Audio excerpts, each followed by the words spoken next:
نحمده ونصلي على رسوله الكريم اعوذ باللہ من الشیطان الرجیم بسم اللہ الرحمن الرحیم الحمدللہ اللہ کا شکر ہے کہ آپ سب بہت اچھے کاموں میں مصروف ہیں. اللہ تعالیٰ ہمارے ان کاموں کو قبول کرے اور ہماری آخرت کے لیے ذخیرہ بنا دے اور اپنی رضا کا ذریعہ بنا دے اور اس کے بدلے ہمیں اپنا دیدار نصیب کرے. لیکن ہم سب انسان ہیں اور انسان ہونے کے ناطے ہمارے اندر جہاں ایک طرف کام کرنے کا جذبہ ہوتا ہے وہاں کبھی کبھی سستی بھی آ جاتی ہے. کبھی عبادات میں سستی آ جاتی ہے, کبھی دین کے کام میں سستی آ جاتی ہے. سستی کا مطلب ہوتا ہے کہ انسان دین اور دنیا کے کام یعنی ایسے کام کرنے سے بوجھل ہو جائے جن کے کرنے سے اسے بوجھل ہونا نہیں چاہیے.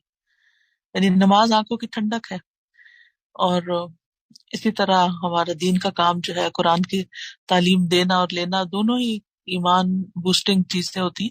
لیکن ہم کبھی کبھی انسان ہونے کے ناطے کبھی بیمار ہوتے ہیں, کبھی کمزور ہوتے ہیں, کبھی تھک جاتے ہیں, کبھی بوجھل ہو جاتے ہیں. تو پھر کیا کیا جائے جب ایسی کیفیت ہمارے اوپر طاری ہو؟ تو بیسیکلی دیکھا جائے تو سستی جو ہے نا دو طرح کی ہوتی ہے. ایک تو عقل کی سستی ہوتی ہے اور ایک جسم کی سستی ہوتی ہے. عقل کی سستی یہ ہے کہ انسان غور و فکر نہ کرے, سوچنا چھوڑ دے, کسی چیز پہ فوکس نہ کر سکے اور اپنے دماغ کو استعمال نہ کرے. اور جسم کی سستی یہ ہے کہ انسان کاموں کو وقت پر نہ کرے اور جو نیکی کے کام ہیں ان میں پیچھے رہے, دوسروں کو دیکھتا رہے. تو نبی صلی اللہ علیہ وسلم نے سستی سے پناہ بھی مانگی ہے. تو سب سے پہلی چیز تو یہ ہے کہ انسان دعا مانگنا شروع کر دے کہ یا اللہ تو میری سستی دور کر دے جب کبھی ایسی کیفیت اپنے اوپر آئے. اللہم انی اعوذ بک من العجز والکسل والجبن والبخل والحرم واعوذ بک من عذاب القبر واعوذ بک من فتنۃ المحیا والممات. پھر اس کے بعد یہ ہے کہ سستی کے نقصانات پر انسان غور کرے. ابن قیم کہتے ہیں کہ نبی صلی اللہ علیہ وسلم نے بے بسی اور سستی سے پناہ مانگی کہ یہ دونوں ایک دوسرے کے ساتھی ہیں. تو اگر کوئی بندہ صحیح طور پہ عبادت نہیں کرتا اور اپنی اصلاح بھی نہیں کرتا اور اس پہ قدرت بھی نہیں رکھتا تو اس کے اوپر ایک بے بسی سی ہے, لیکن کام کرنا نہیں چاہتا تو یہ سستی ہے. تو بے بسی اور سستی جو ہوتی ہے یہ انسان کو ہر بھلائی سے محروم کر دیتی ہے اور اس سے شر نکلتا ہے. تو جو شخص بھی کامیاب ہونا چاہتا ہے اس کو سستی چھوڑنی پڑتی ہے. تو چاہے سستی تھوڑی دیر کے لیے ہو, کچھ دنوں کے لیے ہو, ذہنی ہو, جسمانی ہو, تو اس سے فوراً نکلنے کی کوشش کرنی چاہیے. اس کو اپنے اوپر طاری نہیں ہونے دینا چاہیے. اور سستی سے پھر یہ ہوتا ہے کہ مقاصد میں ناکامی حاصل ہوتی ہے, یعنی کہ انسان اپنے مقاصد کو نہیں پہنچ سکتا. خواہشات تو انسان کی بڑی بڑی ہوتی ہیں, تمنائیں, امیدیں, لیکن پھر جب کام نہیں کرتا تو پھر مقصد بھی نہیں پورا ہوتا. تو سستی کے خلاف ایک یعنی جنگ کرنی پڑتی ہے انسان کو بیسیکلی. اس کے بہت سے اسباب ہوتے ہیں. بعض اوقات یہ ایک نفاق کی قسم بھی ہو جاتی ہے اور بعض لوگ آرام پسند ہوتے ہیں کہ بس انف از انف, میں اس سے زیادہ نہیں سوچ سکتا, آگے کا نہیں سوچ سکتا اور نہیں کچھ کر سکتا. آرام پسندی تو بڑا مشکل ہو گیا ہے, اٹس ٹو مچ فار می.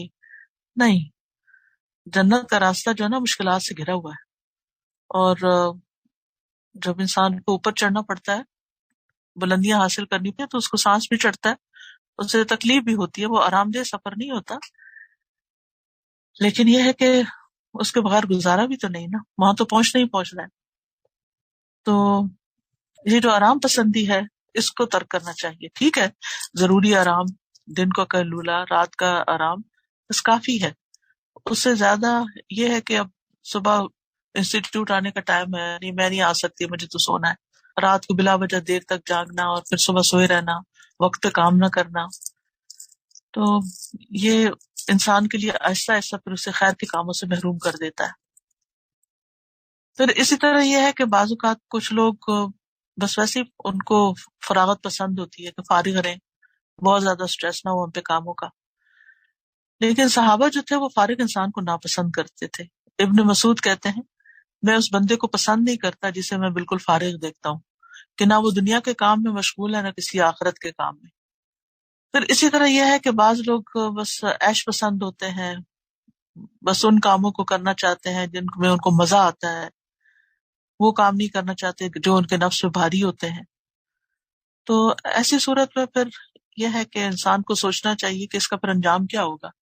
دنیا میں تو میں عیش کر لوں گا، لیکن آگے کا پھر کیا بنے گا. اسی طرح کچھ صحت کا خیال نہ رکھنا، بعض اوقات بیماری جو ہوتی ہے وہ انسان کو سست کر دیتی ہے، یا زیادہ کھانا پینا جو ہے وہ انسان کے اندر سستی پیدا کر دیتا ہے، زیادہ سونا جو ہے وہ دل کو مردہ کر دیتا ہے.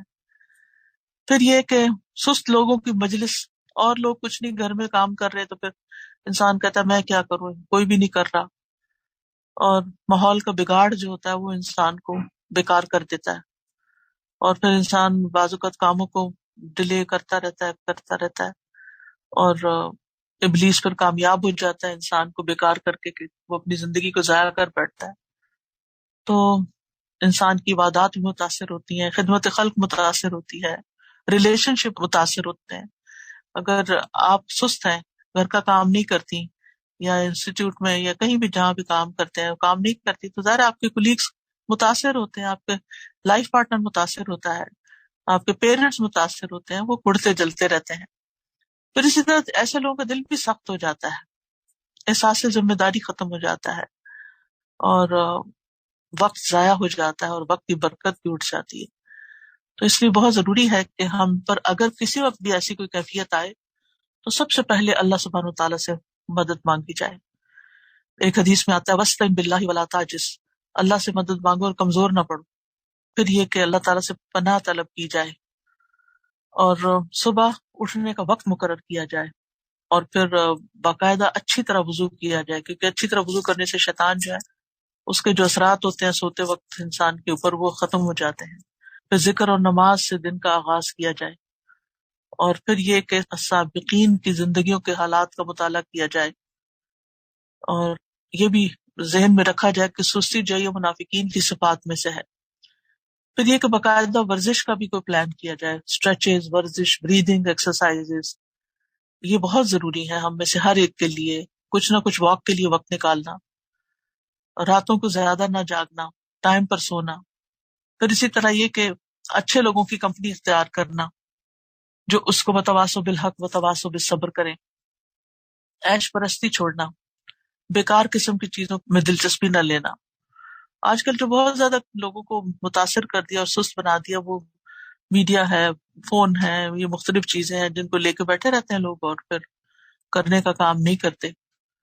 تو ابن الجوزی کہتے ہیں سستی کا سب سے مفید ترین علاج یہ ہے کہ محنت کرنے والے لوگوں کی سیرت میں غور کریں، یعنی جو لوگ محنتی ہیں ان کی زندگیوں پر غور کیا جائے کہ وہ کس طرح جیتے.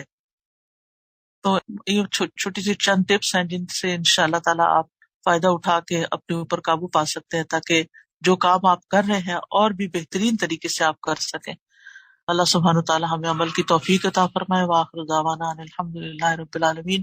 اللہ سبحانہ تعالیٰ ہماری سب کی کوششیں قبول کرے. بارک اللہ فیکم. سبحانک اللہم و بحمدک، اشہد ان لا الہ الا انت، استغفرک و اتوب الیک. السلام علیکم و رحمۃ اللہ وبرکاتہ.